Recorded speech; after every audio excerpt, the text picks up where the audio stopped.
Thermodynamics क्या होता है ये अपन समझ लिया है, लेकिन अब थर्मोडायनेमिक्स का स्टडी जो हम कर रहे हैं ये कहाँ पे करते हैं? ये हम करते हैं एक थर्मोडायनेमिक सिस्टम में। अभी जो थर्मोडायनेमिक सिस्टम होता है ये क्या होता है ये समझिए।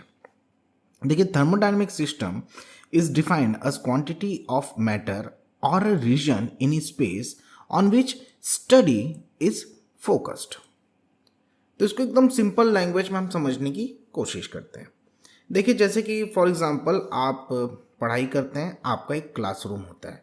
क्लास में हो सकता है 10 बच्चे हों, 20 हों, 50 हों, 100 हों। आपका जब एग्ज़ाम होता है तो इन्हीं बच्चों के बीच में जितना भी आपका क्वांटिटी है, आपका जितना भी मास, एक तरह से मास बोल लीजिए आप, कि 10 बच्चों का, 20 का, 40 का या 100 बच्चों का, जो जितने बच्चे हैं, जितने आपके क्लासमेट्स हैं, उनके बीच में ही एक तरह से डिसाइड किया जाता है कि यार किसका नंबर ज़्यादा आ रहा है, किसका कम आ रहा है। और अगर कॉलेज पॉइंट ऑफ व्यू से हम देखें, यूनिवर्सिटी पॉइंट ऑफ व्यू से देखें, तो यूनिवर्सिटी के अंदर जितने बच्चे हैं उनके बीच में एक तरह से एक रेस की तरह हो जाता है हर सब्जेक्ट जो है, हर एक एग्जामिनेशन जो है। सो बेसिकली क्या है, आपका जो यूनिवर्सिटी हो गया वो एक तरह से एक सिस्टम हो गया, और आपका जो क्लास हो गया वो भी एक तरह से एक सिस्टम हो गया, जिसके ऊपर स्टडी की जा रही है। किस चीज़ की स्टडी? कि कौन बच्चा कितना नंबर ला रहा है, किसका भविष्य कितना उज्जवल हो रहा है। वैसे नंबर के ऊपर तो भविष्य डिपेंड नहीं करता है, it's just like a philosophy. ये मतलब ये चल ही रहा है कि यार नंबर तो लाना तो पड़ता ही है, आपको एटलीस्ट ग्रेजुएट तो होना ही पड़ता है आज के डेट में। क्या रहने दीजिए। सो बेसिकली यही कॉन्सेप्ट है आपका सिस्टम के पॉइंट ऑफ व्यू से। अभी ये जो सिस्टम है इसके भी दो टाइप ऑफ अप्रोच हैं। एक आपका कंट्रोल मास अप्रोच है और दूसरा आपका है कंट्रोल वॉल्यूम अप्रोच। कंट्रोल मास के अप्रोच में मास को कंसीडर किया जाता है, ये जनरली क्लोज सिस्टम्स के लिए रहता है। और कंट्रोल वॉल्यूम वाला जो अप्रोच है सिस्टम का, वो उसमें मास को डिसरिगार्ड कर दिया जाता है, ये जनरली ओपन सिस्टम में देखा जाता है। तो ये दोनों चीज़ें हम आगे चल के पढ़ेंगे। पहले एक बार थोड़ा सा कंट्रोल वॉल्यूम क्या होता है ये थोड़ा समझ लेते हैं। देखिए, यहाँ पे आप देख रहे होंगे कि एक तरह से एक रीजन बना हुआ है, ये आपका पूरा एक रीजन है।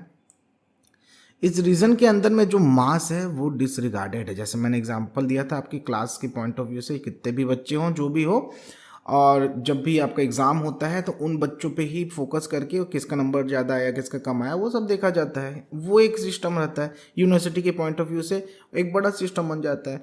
तो क्या है, आप कितने भी बच्चे हैं वो मैटर नहीं करता है। वैसे यहाँ पे कितना भी मास हो वो मैटर नहीं करता है। अब इसके बाद में जैसे कि हम जो सिस्टम बना रहे हैं, तो सिस्टम बनाने के लिए एक बाउंड्री तो हमको चाहिए ही। तो ये जो बाउंड्री होती है, इस बाउंड्री को ही हम बोलते हैं सिस्टम बाउंड्री। इसका कोई भी थिकनेस नहीं होता है। अगर थिकनेस रखेंगे तो वो भी एक तरह से खुद में ही एक सिस्टम बन जाएगा थर्मोडायनेमिक। इसलिए इसको बेसिकली आप बोल सकते हो कि एक इमेजिनरी बाउंड्री है, ये एकदम इमेजिनरी। इसका वॉल्यूम तक 0 होता है, बट इसका एक मास होगा, नॉट ऑफ बाउंड्री। जो आपका सिस्टम है, बाउंड्री से जो बाउंडेड आपका सिस्टम है अंदर, उसका एक मास होगा और उसका एक फाइनाइट वॉल्यूम भी होगा। मास तो होगा ही और एक फाइनाइट वॉल्यूम भी होगा।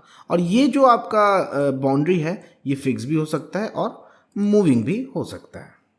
और ऑब्वियसली सिस्टम के बाहर जितना भी आपका एरिया है उसको आप क्या बोलेंगे? सराउंडिंग बोलेंगे। As simple as that. अब देखिए, जो सिस्टम होते हैं इसके भी 3 टाइप्स हैं। एक आपका क्लोज सिस्टम है, जैसे कि यहाँ देखिए एक पिस्टन का एग्जांपल आपको दिख रहा है, और आपका फिर ओपन सिस्टम है, और एक आपका आइसोलेटेड सिस्टम है। अब जैसे सबसे पहले हम क्लोज सिस्टम में जाते हैं। इसमें बहुत ही ईजी आपका पिस्टन का एग्जांपल दिया हुआ है। इसमें ऑब्वियसली मास इनसाइड का फिक्स्ड है, फिक्स्ड मास है, मास डिसरिगार्ड नहीं किए हैं। तो ये क्या है? एक तरह से एक कंट्रोल मास सिस्टम है, ठीक है। और ये क्लोज्ड थर्मोडायनेमिक सिस्टम है, और इसका अप्रोच जो है वो कंट्रोल मास अप्रोच है। अब इस ओपन वाले में आप देखिए अगर ओपन है तो ऑब्वियसली पूरा यूनिवर्स है भाई, तो उसमें से आपको कुछ एक पर्टिकुलर एरिया को पकड़ के ही आपको थर्मोडायनेमिक स्टडी करना रहेगा। तो उसके लिए क्या है, आपको कुछ कंट्रोल सरफेसेस बनाने पड़ेंगे, कंट्रोल बाउंड्रीज बनानी पड़ेगी। मान लीजिए एक क्यूब टाइप का एरिया अपन ले लिया है, तो उसके लिए भी आपको कंट्रोल सरफेसेस लगेंगे। ये सब इमेजिनरी होते हैं, जो सिस्टम बाउंड्री मैंने बताया था उस तरह से ही है ये। तो इसका अप्रोच को हम क्या बोलेंगे, कंट्रोल वॉल्यूम अप्रोच। जैसे ही इमेजिनरी बाउंड्री लगाना पड़ा तो आप बोलोगे कंट्रोल वॉल्यूम अप्रोच है, और ये ओपन सिस्टम में ही जनरली देखा जाता है।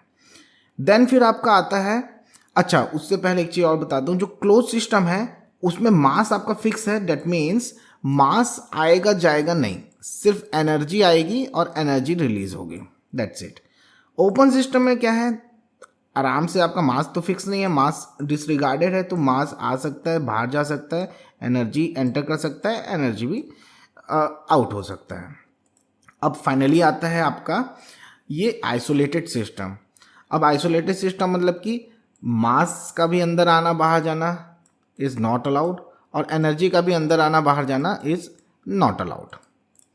तो इसमें क्या होता है, इसका सबसे अच्छा एग्जांपल मैं आपको बताता हूँ। जो आप चाय ठंडी गर्म रखने के लिए जो थर्मस यूज़ करते हैं, that is the most suitable example for a perfectly insulated material, या फिर एक आइसोलेटेड सिस्टम का सबसे परफेक्ट एग्जाम्पल होता है।